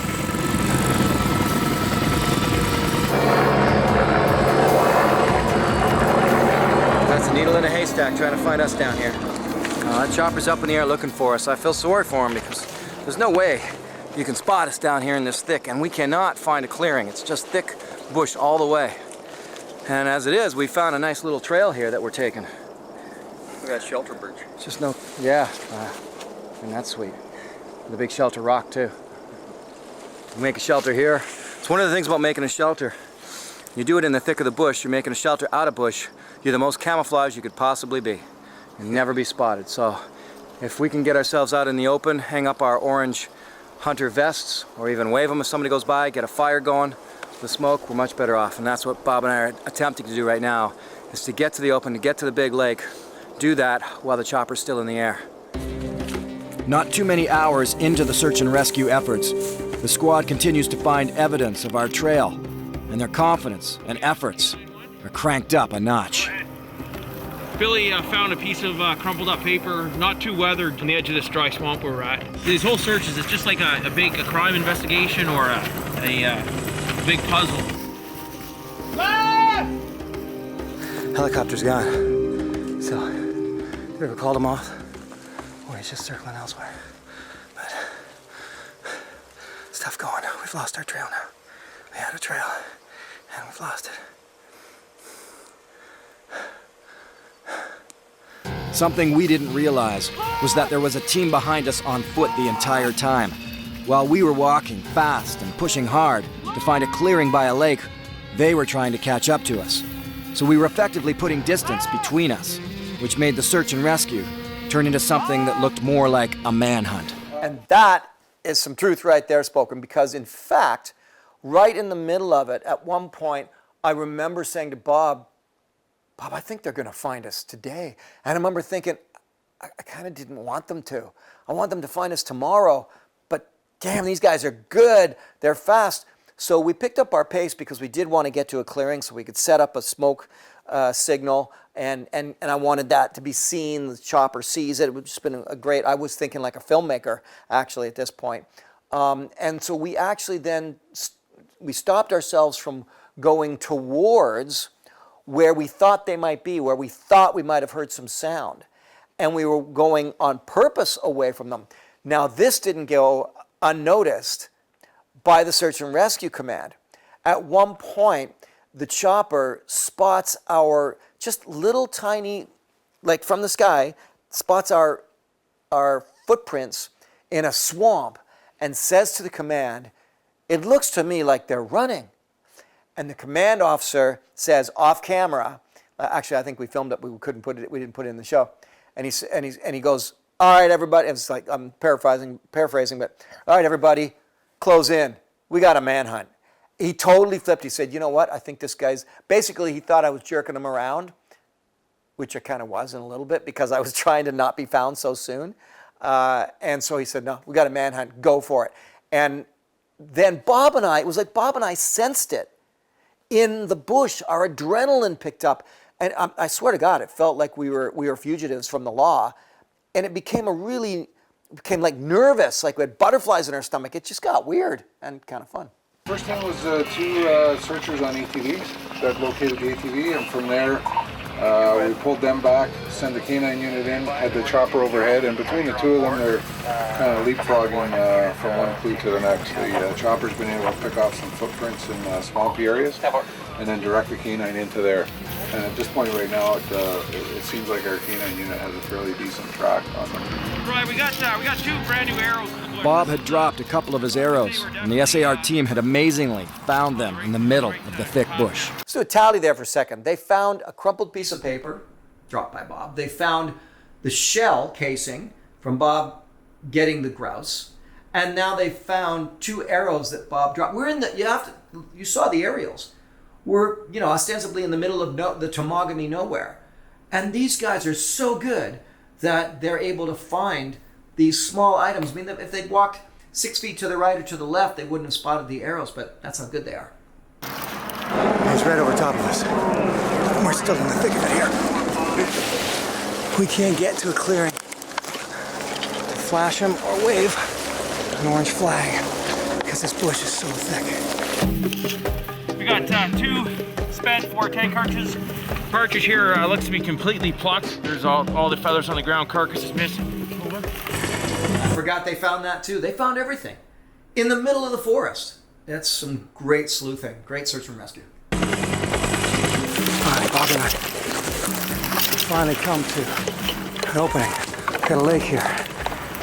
Bob! Well, that's right. When we finally made it to the lake and we're going to set up our our signal fire, I think we heard some yelling. And I said to Bob, don't answer. Lake of some sorts. And, oh man, the chopper, hopefully he'll come back. He was following us. It's over top, he's right over top of us. Waves, but he can't see us in this thick. So Bob, let's set up a spot in the open here. We'll get a fire going. We can cook up the bird, and it'll be a signal, hopefully, for playing at the same time. OPS K91. Go ahead. Possibly a footprint right there in the moss, a fresh one. Right there, one beside it. We're hurrying. Okay. Make sure we don't burn those other trees. Got the smoke going, chopper in the air. Got my orange vest. What I was trying to do was to get the eyes of the chopper to spot us before anybody that was coming through the woods found us. And they're still trying to trail us, right? But they're doing amazing work with the dogs. And so I thought, well, let's close it. They're going to find us today. This is a done deal. We're going out of here. This is great. But let's do it via the chopper, which is why there's a bit of a rush on here. I have a feeling that if we'd stayed put, the dogs would have just come upon us, which they are about to. I'm out in the open, finally. Can't believe we found this spot. If we can keep the fire going, just with sticks, raider sticks underneath, some evergreen boughs, but when we throw on that sphagnum moss, it really makes a lot of smoke. There we go. At this point, the dogs are probably the guy's probably a mile away kind of thing. Closing in on our trail. Here he comes. He's looking the wrong way. Over there. See, you can tell where the chopper's looking because he's angled down towards the area he's trying to spot. And we're here. That smoke's got to go up in the air. Sooner or later, they got to see that smoke. Many lost individuals have helplessly watched as rescue planes have flown away without spotting them. So making ourselves as visible as possible is the only thing that we can do. There he is, right over top of us.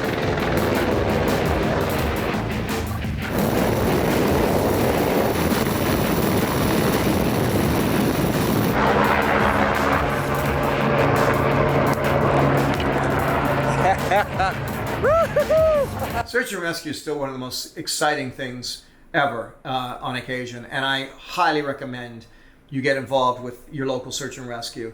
Obviously not if you live in the city of Toronto, but come on north. And it's just amazing, especially to find people for real. When you save a life, it changes your life. And you don't have to be super fit and all that sort of stuff. You could be operating the radio at a certain spot if you're not able to be out in the woods. There's something for everybody volunteering for search and rescue. All right. Now that is some great search and rescue. Unbelievable. How they could find us in this thick. I don't know if they're using heat sensors I don't know what, but those guys were dogging, man. They just did not stop. And this is about as thick as it gets for forest to be lost in. And all we were trying to do was to get to a clearing. And our timing was right. They could have done this quadrant and gone off and left it for another day. So even though we knew that they were trying to find us within the bush side of things as well, the fact of the matter is trying to rush to a clearing to get a smoky fire going for a chopper is a very real situation in survival, in search and rescue. And it was incredibly difficult to find that little spot. I can't remember if I knew there was water there or if we just happened upon that pond. It's just a very tiny lake sort of thing. But the bush to get through to that spot was incredibly thick. Should we have stayed put and allowed them to find us with the dogs? Maybe, maybe not.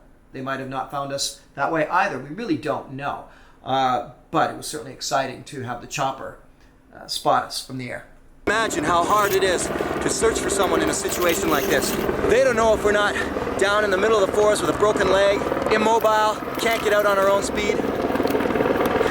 They circled around, we got people on the ground, and man, that is one tough job to find someone in bush like this. 14 individual search and rescue members were able to find 2 men hidden amongst the thousands of hectares of trees in the northern forest in only 3/4 of a day. It's a story that repeats itself every hunting season.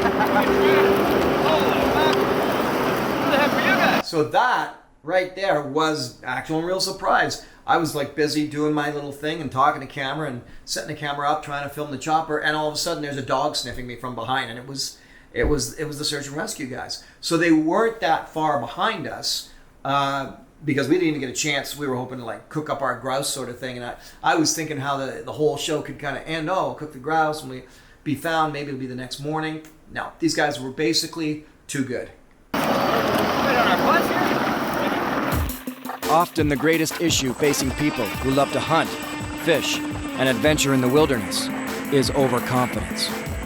Many times hunters are found after 3 days being lost in the woods, and the first thing they'll say to the rescuers is, "I'm not lost." The same pride that might have caused them to believe that their compass was wrong, or that they can keep walking through the night to get out, lasts right until the end, and there's no admission that they were indeed lost. I just want to mention there that we were just walking in, we were up to our waists in muck and water and swamp water to get into that chopper for that little entrance there. As one pushes the other to keep on moving, when in fact the best thing to do may be to stop, build a shelter, and spend the night. All that said, the pros of having someone with you to survive a lost ordeal in the wilderness can greatly outweigh the cons. Survival alone is still by far the toughest survival experience to endure. I just want to say, it looks like Ian was not on this music, so that heavy hardcore music would have been all George Catapan.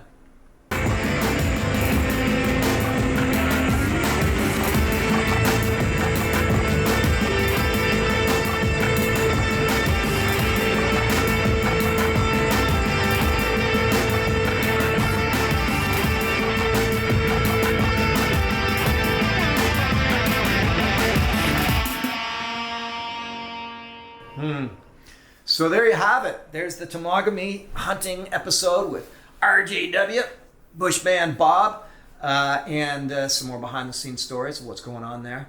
As I read the credits, reading the credits on these shows reminds me of what was going on in my life, in the business, and everything at that time. And you know what? And it's a good time to stop because you're listening to me on this audio. You can tell the audio sounds different all of a sudden because if I hit my microphone, you can't hear anything because that camera over there is dead. All right, well, there you go. Good time to stop. So I don't know what else to say, except I'm going to do another one. See you next time, guys. Oh, you know what? Nothing. See you next time.